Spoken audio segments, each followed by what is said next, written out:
Hey everyone, it's True Alibi, and today I'm going to be showing you guys how to build the perfect rally build. Um, it is literally everything that you could possibly want, especially for a beginner. It's going to be comprehensible and simple, not too technical. I'm going to give you all the right upgrades and tunes that you need to do, along with vehicle guidelines and what would be the best and most effective thing for you. Excuse me. So let's just get started then. So first things first, in terms of what car you want to buy something that's light. You really want to have weight, the weight advantage on everything. Your power to weight ratio is everything in a rally car. So I'm gonna go with the Ford Focus RS here. I'm gonna buy a new one. I now have like 4 of them. This is like one of my favorite cars of all time, anyways. We're gonna get it in white. But your guidelines really for the most effective drag build that you can have is small engine, low weight, all-wheel drive, wide body. But that formula can change depending on your experience and your skill level. I have a couple rally Mustangs.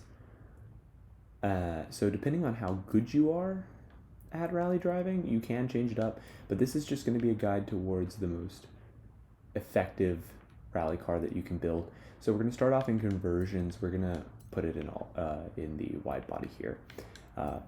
All-wheel drive is a key factor in a rally car. It will give you the most traction. You need all-wheel drive. That's just a fact.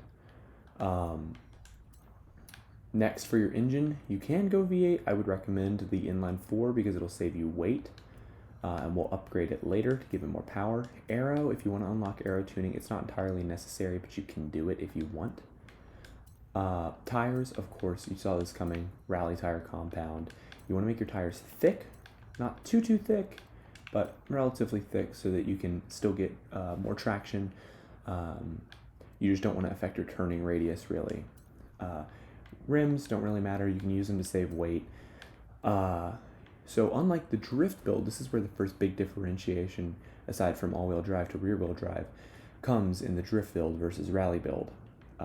You can have, you want to have your tires be a little more chunky. That's going to give you more traction, more grip, and that is very important in a rally build. You want to go full upgrade in everything drivetrain related. This will save you weight and shift time and just all around make your car a little faster. Chassis. Now this is important. So race brakes, of course. Suspension, rally suspension. You want that ground clearance and that soft suspension. Roll bars will help you keep all 4 wheels on the ground through the corners. Chassis upgrade and reinforcement like roll cage. I'm not going to do it because it does hinder your performance. However, it does make your car look a lot more like a classic rally look build. So if you're looking for aesthetic purposes with your rally car, throw in a roll cage. It'll really help, but I don't think I know a lot of people who actually race on simulation, so it doesn't really make a huge difference. Weight reduction. That is incredibly important, so throw weight reduction on there. And then engine upgrades, just go ham. Just every engine upgrade, we want to have a great power to weight ratio. None of the engine upgrades will increase your weight. They will all just increase your power, so do that. Even the flywheel, you want to throw on there. If you are a new player and you're short on money, then you don't have to do that.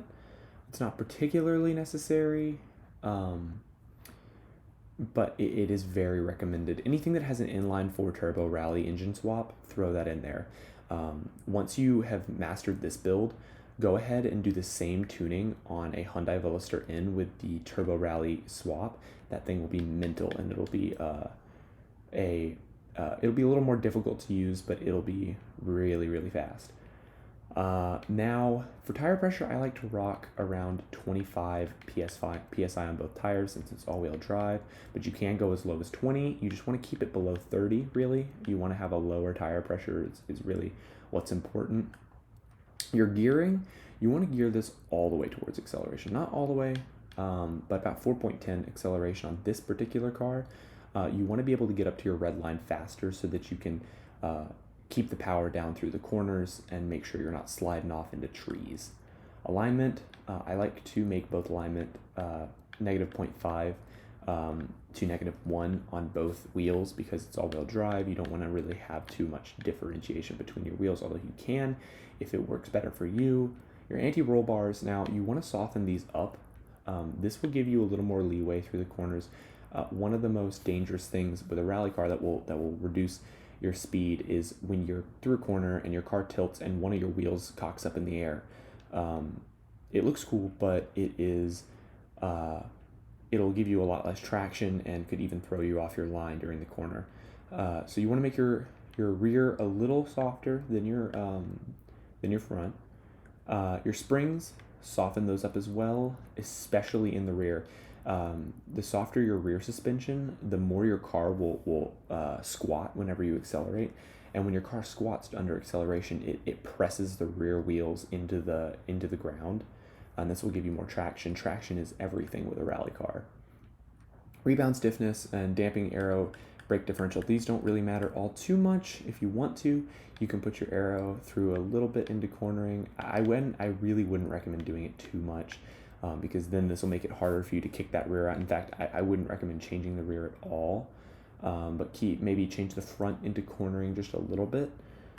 But other than that, these first 5 tabs right here are really your most important when it comes to tuning a rally car. So that's going to be your setup right there. So let's take it out for a spin. I'll give you some pointers on rally driving and things like that. So as you can see here, this is the most important thing with a rally build. You can see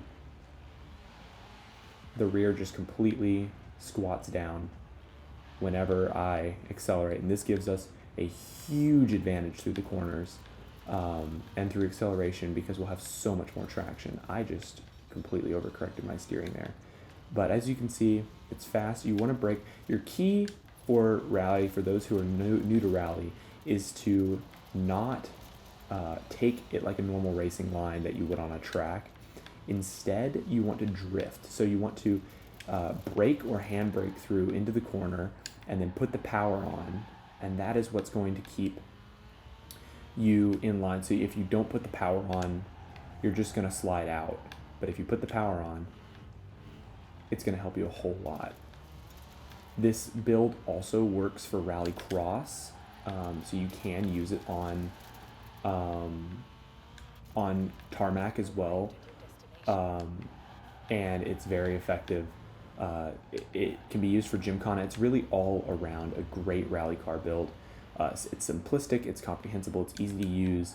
You can fine tune it yourself if you think you know a better route, and if you do know a better route, go ahead and leave it in the comments. It'll help everyone out, including myself. But this is what I've always used. This is the formula I've always used, and it's worked really well for me. Of course, and it's also really easily scalable. You use the same tuning formula for every car. All you do to increase your speed is just increase power. So you get a rally car that has a inline 4 turbo rally, and then use the exact same tuning formula, you will have a ridiculously fast rally car.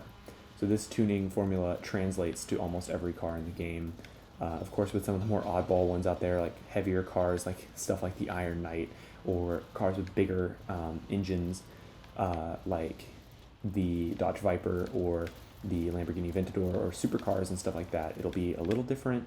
But generally, when you're building a rally car, and almost every hatchback in the game, it'll work perfectly fine. It works well on older cars, on Mustangs too. I use the same formula on Mustangs. Really, this is everything you're looking for in a rally car. If you want a little higher speed, you can go ahead and tune out the gears a little bit to have a little bit more speed. That's perfectly fine. But overall, this is really the formula you want to follow, with a little bit of variation here and there depending on what you're using. I'm going to be releasing a rally build for bigger engined cars like Camaros and Mustangs and stuff like that as well. I had way too much speed through that corner. Excuse my bad skills here. But yeah, I hope this video was helpful. I hope that you guys learned a little bit of stuff. If you have any more questions, I have 2 other guide videos out, one for drift build and one for taking good photos in Forza Horizon 4. So if you have any questions about those things, you can also scroll over to some other videos there in my channel. If you enjoyed this video, it would really mean a lot if you subscribed. You never have to watch another one of my videos again, but I'm trying to get up to monetization so that my videos can show up in the algorithm more, and I can bring you guys some more great content.